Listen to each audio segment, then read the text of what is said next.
प्रभाकर का कुछ समय पहले ही काम छूट चुका था। प्रभाकर की पत्नी राधा घर में आर्थिक स्थिति को देखकर परेशान थी।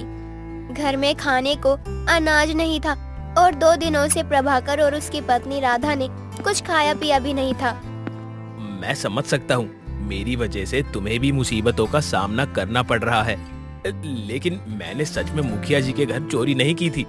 मुझे अच्छे से पता है कि आप चोर नहीं, लेकिन फिर भी इस बात को कौन मानेगा? हम गरीब है ना, हम पर किसी भी तरह का इल्जाम लगाया जा सकता है। बात तो तुम्हारी एकदम ठीक है। वैसे तुम मुझे ये बताओ, क्या हम अपनी पड़ोसन रजनी से कुछ अनाज नहीं मांग सकते? मैंने उनसे अनाज मांगकर देखा था, लेकिन उन्होंने मुझे अनाज देने से मना कर दिया। आप जाकर कोई काम ढूंढ लीजिए ताकि खाने पर तो आफत ना आए। तुम सही कह रही हो, हाथ पे हाथ रखकर बैठने से भला क्या ही होगा। मुझे बाहर जाना ही चाहिए। इतना कहने के बाद प्रभाकर घर से निकल पड़ता है और कई जगह काम मांगता है, लेकिन उसे कोई भी काम नहीं दे रहा होता। अब प्रभाकर पूरे दिन इधर उधर भटक कर देर शाम जब घर आने लगता है तो रास्ते में वो थक कर एक पेड़ के नीचे बैठ जाता है और अपनी किस्मत को कोसते हुए खुद से कहता है, हाय रे मेरी फूटी किस्मत, मैं खुद का पेट पाल नहीं पा रहा, पत्नी का पेट क्या खाक पालूंगा।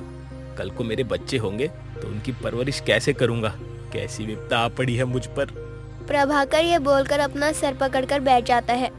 तभी वहाँ एक बूढ़ी औरत आती है और वो प्रभाकर से बोलती है, बेटा कुछ खाने को दे दो, इस बुढ़िया को 2 दिन से कुछ नहीं खाया, इधर उधर भटक रही हूँ बस।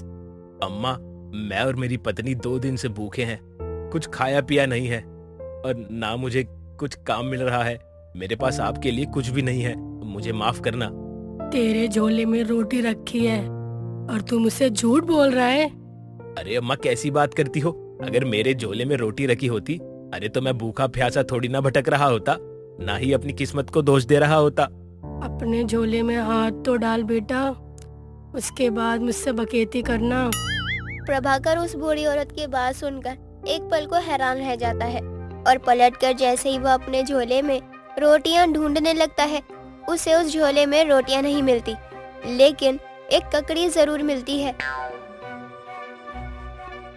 ये ककड़ी मेरे झोले में कहाँ से आई? ये मुझे पता नहीं, लेकिन झोले में तो अब भी रोटी नहीं है।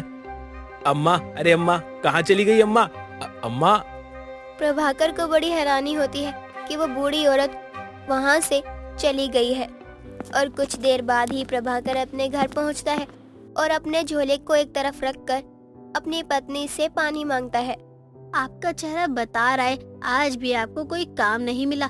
चिंता मत कीजिए, भगवान हमारी परीक्षा ले रहे हैं, लेकिन भगवान कब तक हमारी परीक्षा लेते रहेंगे? कुछ समझ नहीं आ रहा, क्या करूं क्या ना करूं। तुम्हें भी मैं भूखा रख रहा हूं, मुझे अच्छा नहीं लग रहा। अरे मुझे शादी ही नहीं करनी चाहिए थी, कम से कम मैं अकेला रहता हूं तो अपनी जिंदगी खत्म भी कर सकता था, लेकिन तुम्हें छोड़कर मैं कहीं मर भी नहीं सकता। आप मेरे लिए इतना सोचते हैं, यही मेरे लिए काफी है। वैसे आज मैं 1-2 घरों में बर्तन और झाड़ू करके आई हूँ, वहाँ से मुझे शाम के लिए थोड़ा सा अनाज मिला है, हम उससे ही अपना गुजारा कर लेंगे। क्या तुम लोगों के घर झाड़ू पोछा करके आई हो? अरे नहीं नहीं नहीं, ये बिल्कुल सही नहीं है। सही और गलत की भी मुझे पड़ी नहीं है, अभी तो बस भूख मिटाने की पड़ी है।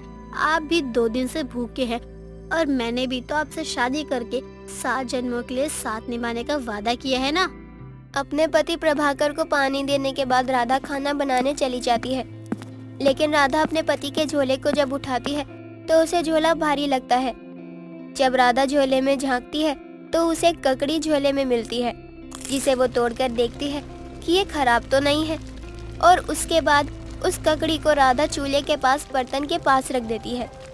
अब कुछ देर बाद प्रभाकर अपनी पत्नी राधा को आवाज लगाकर कहता है, अरे भाग्यवान, खाना बनाया नहीं? कब से इंतजार कर रहा हूँ खाने का। हाँ हाँ, बस बन ही गया है, अभी लेकर आती हूँ। जब तक राधा बर्तन लाने जाती है तब तक पास रखा हुआ ककड़ी का एक छोटा सा बीज कढ़ाई में गिर जाता है। अब दोनों पति पत्नी खाना खाने बैठते हैं, लेकिन वो लोग खाना खाते जाते हैं और उस कढ़ाई की सब्जी खत्म नहीं हो रही थी। रोटी तो खत्म हो चुकी थी और सब्जी जैसे ही बनाई थी वैसे ही थी। और इधर दोनों का पेट भी भर चुका था। लगता है तुमने खाना नहीं खाया, सब्जी बर्बाद हो जाएगी, खा लो। कैसी बातें कर रहे हैं आप?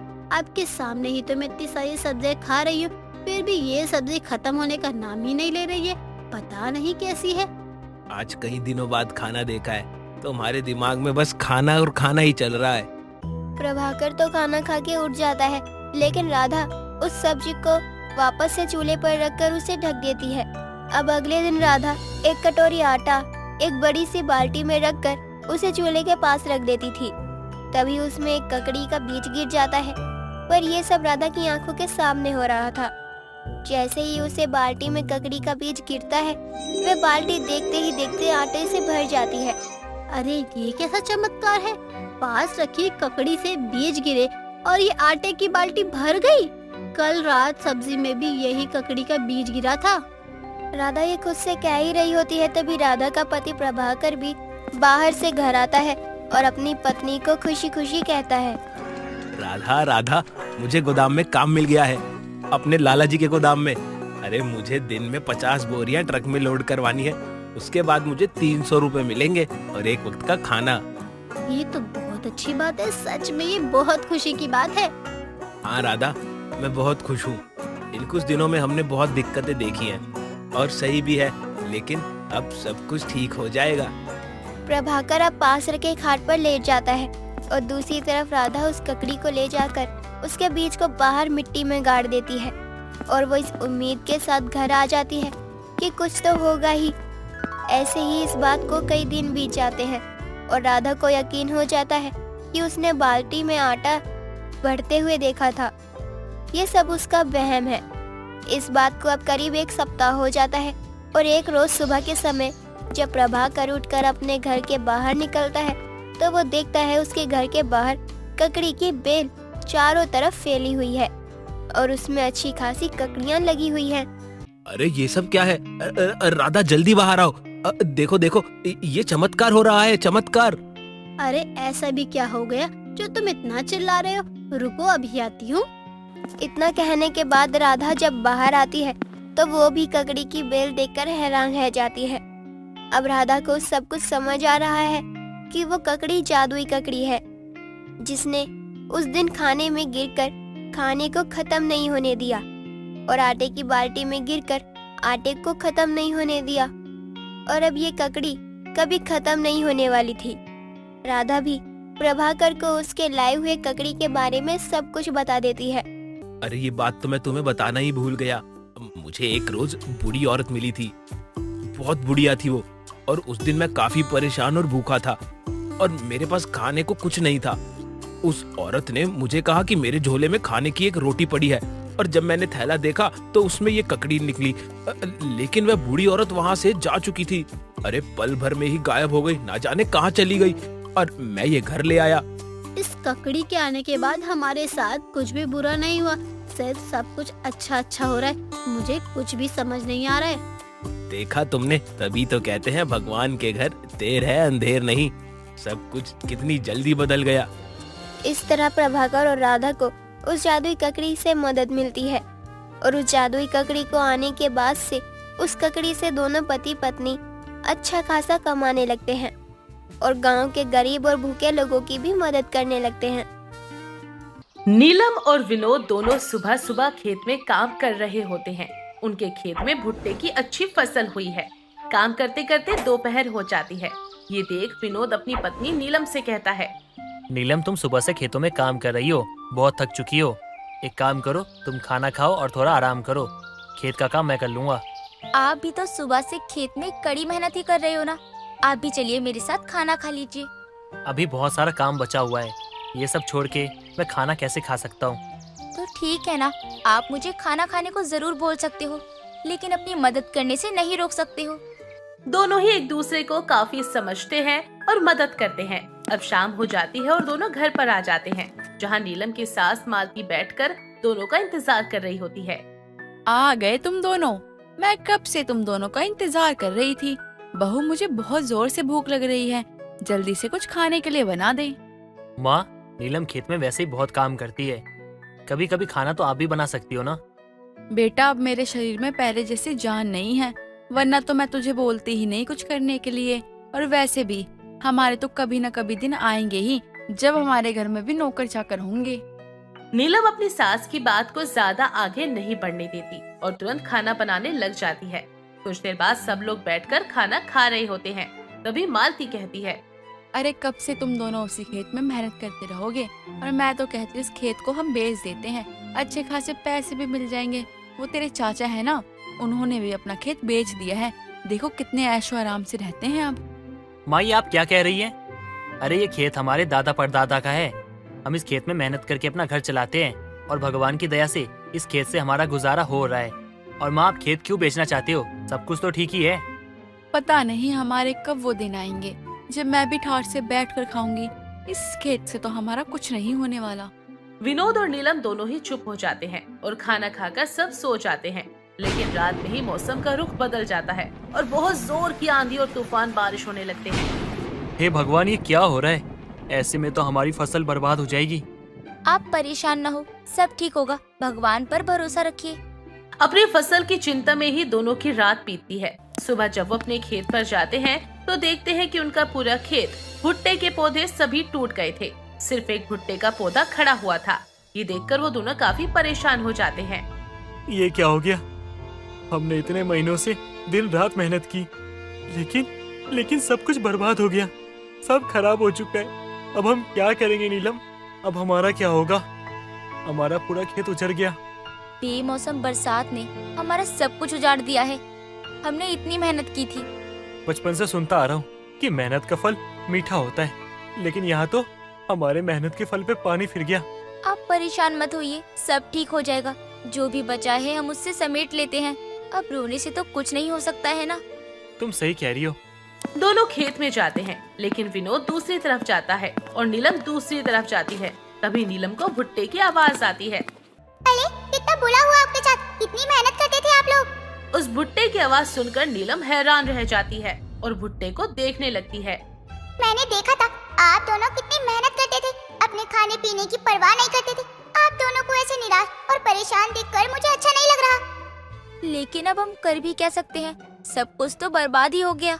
मैं आप दोनों को ऐसे परेशानी में देखकर आपकी मदद करना चाहता हूँ। मदद? कैसी मदद? अगर आप एक भुट्टे का दाना तोड़ोगे तो वो सोने का बन जाएगा, लेकिन ये एक हफ्ते में एक बार ही होगा। और अगर आपने लालच करना चाहा तो आपके हाथ में कुछ भी नहीं लगेगा। उस भुट्टे की बात सुनकर नीलम भुट्टे से एक दाना तोड़ती है। तभी वो सोने का बन जाता है। ये देखकर नीलम बहुत खुश हो जाती है और अपने पति के पास जाकर बोलती है, ये देखिए मुझे क्या मिला है। इसे बेचकर हम दोबारा से खाद बीज खरीद सकते हैं। ये तो सोने का है, लेकिन ये तुम्हारे पास कहाँ से आया? समझ लो कि भगवान ने एक रास्ता बंद करके दूसरा रास्ता खोल दिया है हमारे लिए। विनोद अपनी पत्नी की बात को समझता है और कुछ नहीं पूछता। वो सोने का दाना लेकर बीज खरीद लेते हैं। नीलम और विनोद फिर से खेत में जी तोड़ मेहनत करने लगते हैं। अब तो हमें और भी ज्यादा मेहनत करनी होगी, क्योंकि हमारी उम्मीद जिस फसल से थी वो तो बरसात ने बर्बाद कर दी। इसके कारण अब हमारे पास समय कम है और काम ज्यादा। कोई बात नहीं, हम दोनों है ना, धीरे धीरे सब कर लेंगे। ऐसे ही 4 दिन निकल जाते हैं। विनोद परेशान होकर अकेले बैठा हुआ था। विनोद को परेशान देखकर नीलम उसके पास जाती है। क्या हुआ आपको? आप इतने परेशान क्यों हो? सब ठीक तो है ना? सब ठीक तो है, लेकिन अभी कुछ पैसों की जरूरत है और मेरे पास अब तो 1 रुपया भी नहीं बचा हुआ है। जहाँ से मैं बीज लाता था वहाँ भी कर्जा हो गया है, वो भी बिना पैसों के कुछ नहीं देने वाले। कोई बात नहीं, आप परेशान मत होइए, सब ठीक हो जाएगा। बस 1-2 दिन का समय दीजिए। नीलम भी काफी परेशान थी। अपने पति को परेशानी में ऐसे देखकर नीलम की तबीयत भी खराब हो जाती है। खांसी, जुकाम और पेट में दर्द भी हो जाता है। जब सुबह विनोद खेत के लिए जा रहा होता है तो नीलम भी उसके साथ जाने लगती है। ये देखकर विनोद कहता है, अब तुम कहाँ जा रही हो? तुम्हारी तबीयत खराब है ना, आराम करो चुपचाप से। आप कैसे सब कुछ अकेले करेंगे? मेरी तबीयत भी इतनी खराब नहीं है, मैं ठीक हूँ। मैं आपके साथ खेत जा सकती हूँ, चलिए आप। नहीं, अभी तुम्हारी तबीयत खराब है, अभी तुम कुछ नहीं करोगी। कल तक तुम आराम करो, उसके बाद तुम मेरा साथ दे सकते हो खेत में, और मैं तुम्हें मना भी नहीं करूँगा। नीलम अपने पति की बात को मान लेती है और आराम करती है। अगली सुबह नीलम की बहुत ही ज्यादा तबीयत खराब हो जाती है। ये देखकर विनोद कहता है, नीलम तुम्हारी तबीयत तो और ज्यादा खराब हो चुकी है। एक काम करता हूँ, मैं शहर जाकर तुम्हारे लिए दवा लेकर आता हूँ। हाँ बेटा, तू सही कह रहा है। जब तक बहू ठीक नहीं होगी तब तक किसी का भी काम पर ध्यान नहीं लगेगा।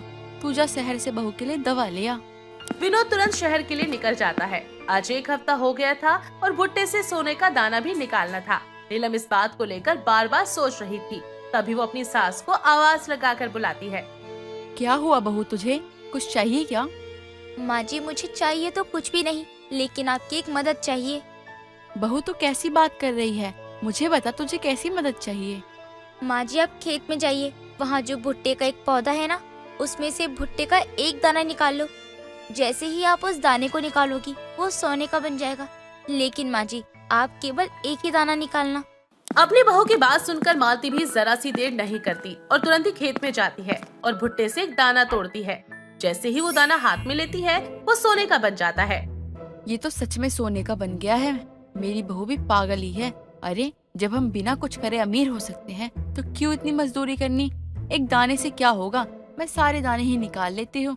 इन्हें बेचकर मैं अमीर हो जाऊंगी। मालती भुट्टे के सारे दाने तोड़ देती है, लेकिन तब एक भी दाना सोने में नहीं बदलता और वो हाथ में पहले से ही बना सोने का दाना था, वो भी भुट्टा बन जाता है। अरे ये क्या हो गया? ये तो एक भी सोने का नहीं बना। अरे मैंने तो पहले ही कहा था कि लालच मत करना, नहीं तो सब कुछ खत्म हो जाएगा। मालती तुरंत घर जाकर ये सारी बातें अपनी बहू को बताती है। ये सब कुछ पता चलने के बाद नीलम कहती है, अरे माँ जी, ये आपने क्या किया? बहू, मुझे लगा सारे दाने एक साथ तोड़ लूंगी तो मैं जल्दी अमीर हो जाऊंगी, लेकिन मेरी लालच के कारण हमने सब कुछ गवा दिया। माँ जी, लालच बुरी बला है और लालच का फल हमेशा ही हानिकारक होता है। बहू, अब हम क्या करेंगे? मैं मेहनत करके खुश हूँ और हम मेहनत से ही सब कुछ फिर से ठीक कर लेंगे। आप चिंता मत करो। मालती को अपने किए पर बहुत पछतावा होता है, लेकिन नीलम को अपने आप पर बहुत भरोसा था और वो मेहनत करके दोबारा से अच्छी फसल उगा लेते हैं।